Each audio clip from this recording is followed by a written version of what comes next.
জনগণ কতটা সংস্কার চায় সেটা জানার একমাত্র উপায় হলো নির্বাচন। আপনাকে অসংখ্য ধন্যবাদ। তরুণেরা বা তরুণদের সংগঠন বৈষম্য বিরোধী ছাত্র আন্দোলন তারা এই কথাটা বলেছে। তাদের কথার পেছনে যে আপনার লক্ষ্য থাকতে পারে বা যে প্রিন্সিপাল থাকতে পারে, সেই লক্ষ্য প্রিন্সিপালকে আমি সাধুবাদ জানাই। তবে তাদের কথাগুলোতে অনেকগুলো ভুল ত্রুটি আছে। বিচার প্রক্রিয়া লম্বা হয়ে থাকে এবং আমরা সঠিকভাবে এই শেখ হাসিনা এবং তার সাথে গত 16 বছর গুম খুনে যারা জড়িত ছিল সঠিকভাবে তাদের সকলের বিচার দেখতে চাই। এই যে 16 বছর তারা গুম খুন করেছে, এই গুম খুন কিন্তু রাজনৈতিক প্রতিপক্ষ মানে আমাদের বিরুদ্ধেই করেছে।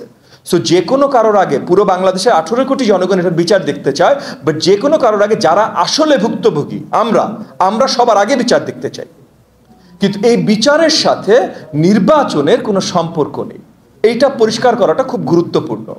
একই সাথে গত 53 বছর যেমন অনেক সংস্কার হয়েছে, আমরা আরো অনেক সংস্কার দেখতে চাই এবং এই সংস্কারগুলো দেখতে চাই যেন কখনো বাংলাদেশের জনগণের যে মূল অধিকার, এই অধিকারগুলো অন্য কেউ লুণ্ঠন করতে না পারে।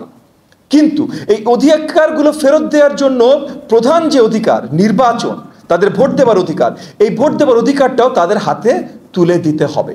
কারণ আপনি সংস্কার কি চান এটাও বলার দায়িত্ব বা অধিকার কিন্তু বাংলাদেশের জনগণের, শুধু আপনার না, শুধু আমার না, বা শুধু কোনো এক ব্যক্তি বা গোষ্ঠীর না।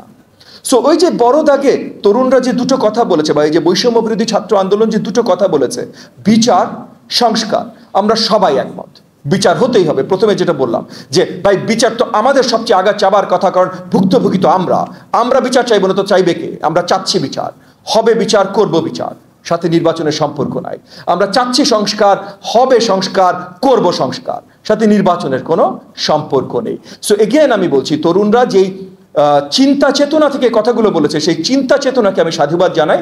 তবে কথাগুলো যে ভুল এটা পরিষ্কার সবার বোঝাটা প্রয়োজন। প্রিয় সাংবাদিক বন্ধুগণ এবং উপস্থিত নেতৃবৃন্দ, বক্তব্যের শুরুতেই সকলকে জানাই নতুন বছরের শুভেচ্ছা। ঘটনাবহুল 2024 সালকে পিছনে ফেলে আমরা এক নতুন সম্ভাবনার দিকে যাত্রা শুরু করেছি। 2025 সাল আমাদের জন্য নিয়ে আসুক অনাবিল শান্তি, সমৃদ্ধি এবং ঐক্য। অনেক আশা এবং কিছুটা ধোঁয়াশা নিয়ে শুরু হওয়া এই বছরেই বাংলাদেশ তার গণতান্ত্রিক রূপ ফিরে পাবে, প্রত্যাশা এটাই। একই সাথে আমরা আশাবাদী এই বছরে স্বৈরাচারী হাসিনা এবং তার গণহত্যার দোসরদের বিচার হবে এবং বাংলাদেশে আওয়ামী লীগের রাজনীতির কবর রচিত হবে।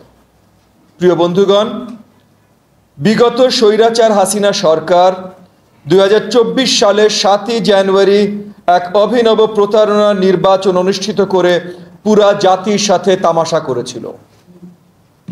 গত জুলাই আগস্ট গণ অভ্যুত্থানের মাধ্যমে বাংলাদেশের মুক্তিকামী জনগণ হাসিনাকে উৎখাত করে এই প্রতারণার সমুচিত জবাব দিয়েছিল। এর আগে 2018 সালের 30শে ডিসেম্বর নিশিরাতের নির্বাচন এবং 2014 সালের 5ই জানুয়ারি ভোটারবিহীন বিনা প্রতিদ্বন্দ্বিতার নির্বাচন ছিল খুনি হাসিনা কর্তৃক ক্ষমতাকে কুক্ষিগত করার জঘন্য নাটক।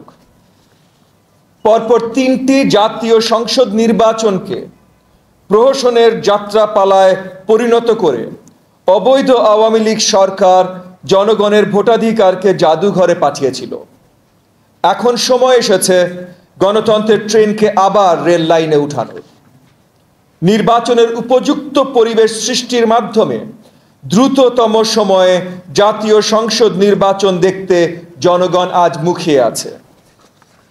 প্রিয় বন্ধুগণ, ভূতাপেক্ষভাবে জুলাই ঘোষণাপত্র কার্যকর করা নিয়ে বিতর্ক রয়েছে।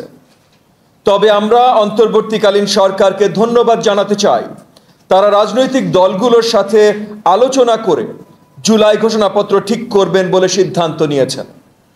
হয়তো কিছুদিনের মধ্যেই আমরা মাননীয় প্রধান উপদেষ্টার সাথে এ বিষয়ে সংলাপে বসব। ফ্যাসিবাদ বিরোধী আন্দোলনে থাকা আমরা সকল রাজনৈতিক দল জুলাই গণ অভ্যুত্থানের মূল মন্ত্রের সাথে একমত। তবে এটা কোনো একক গোষ্ঠীর এক মাসের আন্দোলন ছিল না। আন্দোলনে সক্রিয় থাকা, ত্যাগ স্বীকার করা এবং রক্ত ঝরানো রাজনৈতিক দলগুলোকে যদি কেউ প্রতিপক্ষ মনে করে, তাহলে জনগণের কাছে তারা অর্বাচীন হিসাবেই পরিচিত হবে। ১-১১ সরকারের সময়ও যেমন কিংস পার্টি গঠনের উদ্যোগ মুখ থুবড়ে পড়েছিল, বর্তমান সময়ও এমন কোনো কিছু ভালো ফল বয়ে আনবে না। তবে আমরা চাই রাজনীতিতে তারুণ্যের উদ্যোগে নাগরিক ক্ষমতায়ন আন্দোলন, রাজনৈতিক দল, গবেষণাধর্মী প্রতিষ্ঠান স্বচ্ছ প্রক্রিয়ার মাধ্যমে গড়ে উঠুক, যাতে বাংলাদেশে কোনো কর্তৃত্ববাদী শাসন আর ফিরে না আসে। তারুণ্যের সব গঠনমূলক উদ্যোগকে আমাদের দল এনডিএম স্বাগত জানায়।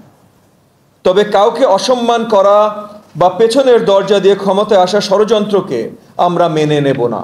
বেগম খালেদা জিয়াকে কারাগারে বন্দি করে স্বৈরাচারী হাসিনা যে নোংরা খেলায় মেতে উঠেছিল, তার খেসারত আওয়ামী লীগকে নিজের অস্তিত্ব বিসর্জন দেবার মাধ্যমেই দিতে হবে।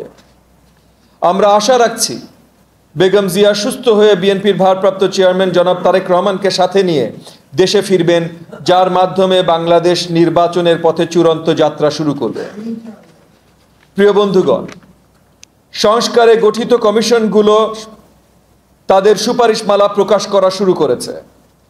আমরা আবারও বলছি, সংস্কার কোনো নতুন ইমারত নির্মাণের মতো শিল্পকর্ম নয় যে নকশা অনুযায়ী তৈরি করলেই কাজ শেষ।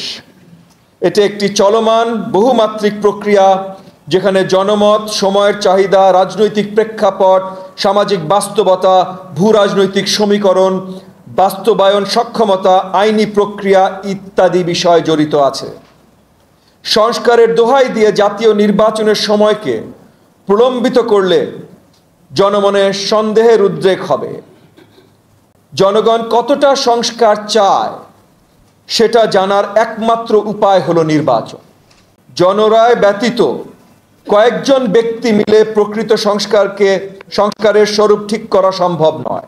বন্ধুগণ, আমরা দ্রুততম সময়ের মধ্যে জাতীয় সংসদ নির্বাচন চাই।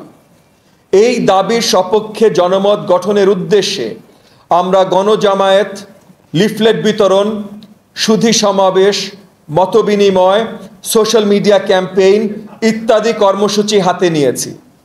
অচিরেই আপনাদেরকে আমাদের সুনির্দিষ্ট কর্মসূচির স্থান এবং তারিখ জানিয়ে দেওয়া হবে ইনশাআল্লাহ। আমরা আশা রাখব জাতীয় ঐক্য বিনষ্ট হয় এমন মন্তব্য করা থেকে সরকারের ভেতর এবং বাইরের সব গুরুত্বপূর্ণ ব্যক্তিগণ বিরত থাকবেন।